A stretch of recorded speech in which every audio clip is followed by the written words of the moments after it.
Yes. All that is very exciting, Layla, don't get me wrong, Mr. Gilvary replied. But it is the last day of school for the year, and I'd like to go home now, please. Do you mind packing up so we can both get back to our families? The tired teacher looked pointedly at the door. Layla chuckled. Yes, she said, mimicking Gilvary's voice. I'll get everything sorted right now. Gilvary looked relieved. Good. I'll wait here. And remember to check your email for the latest competition news, okay? Layla nodded, though she wasn't fully paying attention to what Gilvary was saying. She was pretty excited about the global GDT, but the idea of the sit was too delicious. As she got lost in the fantasy of traveling the world, a drop of sweat trickled from her forehead down to her lips. Mate, it's so hot. Perfect weather for ice cream. Layla? Gilvary cleared his throat impatiently, startling Layla out of her daydream. Oh, yup. Sir, yes, sir. Walking out of the tech building, across the oval and towards the front gate, Layla reflected on the eventful year she'd had at her new school. Who would have guessed she'd be here? She brushed her hijab back as she made her way through the basketball courts. And to think it all could have gone so horribly wrong after she got suspended. Layla's train of thought was interrupted as two boys ambushed her from behind, bounding around her and whooping loudly. She'd been hit by the hurricane of her best friends at Mary Maximilian Grammar School, Ethan and Seb.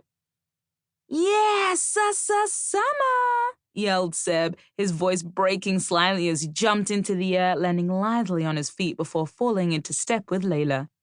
Where were you, Layles? We looked everywhere. Seb's dark brown hair, floppy as always, covered his eyes. He shook his head to see properly, flicking Layla with drops of sweat. Ew, Layla laughed, pushing Seb good-naturedly away from her. Oh, you like it, do you? Seb teased, then leaned in and whipped his hair back and forth even more vigorously, showering Layla's cream blouse with salty water. You're so gross, sniggered Ethan, the neatest of the group. Even now, with his red hair darkened by the sweat of a Brisbane summer, he was somehow calm, collected, and put together. Ha, whatever, Seb retorted, reaching over to muss his friend's carefully styled curls. Ethan yelped as he ducked to get out of the way. Still cut, are we? Layla ribbed cheekily. Seb had been jealous when, a few weeks ago, the school chose the prim and proper Ethan for the cover of next year's MMGS brochure. Seb scoffed, deflecting the jibe. It's not like I care anyway.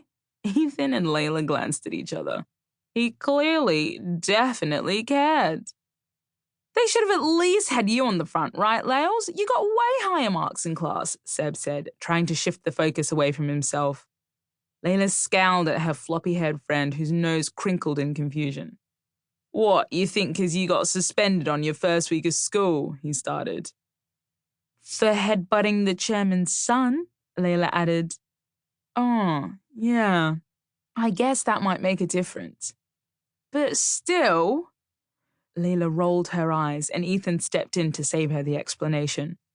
Seb, come on. As if Chairman Cox is going to let a Muslim girl with a headscarf and everything be on the front of the school catalogue.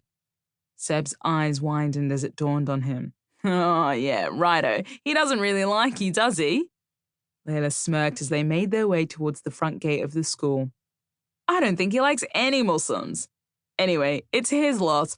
Who wouldn't want some lush Layla goodness in their lives, you know what I mean?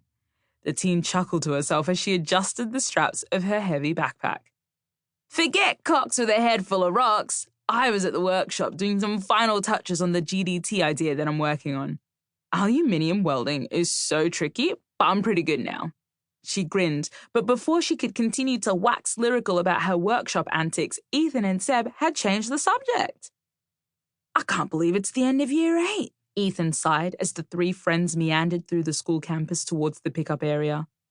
There was glitter and confetti all over the concrete path, the aftermath of the various celebrations that had happened during the day. The festive spirit and the green rolling hills of the expansive school grounds made it feel like they were in a magical world instead of a school campus at the centre of Brisbane.